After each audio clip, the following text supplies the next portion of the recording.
Premier entretien télévisé pour Joe Biden depuis son entrée en fonction le 20 janvier. Mercredi, sur la chaîne ABC, le nouveau président américain n'a pas mâché ses mots. Ton très offensif et même hostile à l'égard de Vladimir Poutine, avec une accusation lourde. Vous connaissez Vladimir Poutine? Pensez-vous que c'est un tueur? Oui, je le pense. Alors quel prix doit-il payer? Le prix qu'il paiera, vous le connaîtrez bientôt. Déclaration choc, sans préciser toutefois s'il pensait à l'empoisonnement de l'opposant russe Alexeï Navalny. Fait inédit depuis 1998, Moscou ne tarde pas à rappeler son ambassadeur aux États-Unis pour des consultations.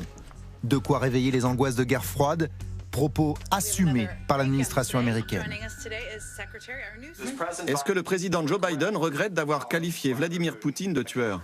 Non, le président a répondu de manière directe à une question directe. Pris pour cible, le maître du Kremlin riposte et il n'hésite pas à répliquer avec ironie.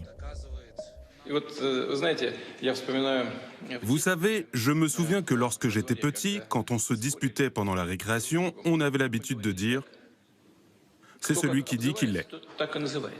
Ce n'est pas un hasard, ce n'est pas simplement qu'un dicton enfantin ou une plaisanterie.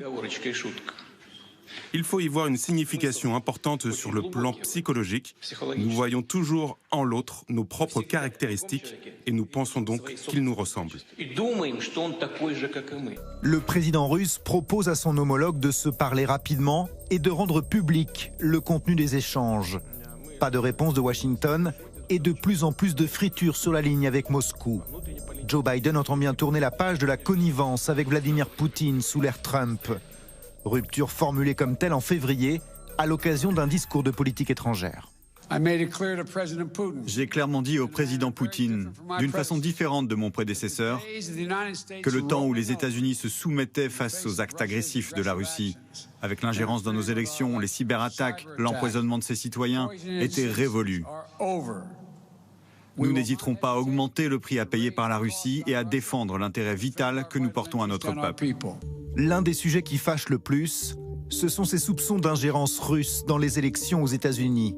Selon un rapport des services du renseignement américain publié cette semaine, le schéma s'est reproduit en 2020. La dénonciation de cette tentative de manipulation a été balayée d'un revers de main par le Kremlin.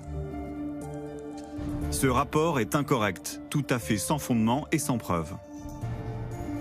Dans le lot des crispations, il y a aussi cette gigantesque cyberattaque aux États-Unis. Décelée en décembre, elle a visé notamment plusieurs agences gouvernementales.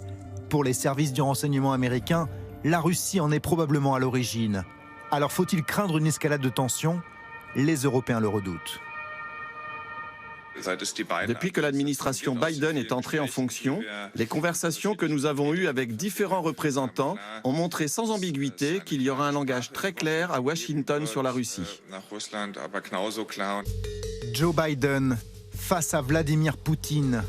Les deux hommes ont tout de même trouvé un terrain d'entente sur l'armement nucléaire. En janvier, ils ont acté la prolongation du traité New START, plafonnant leurs arsenaux stratégiques.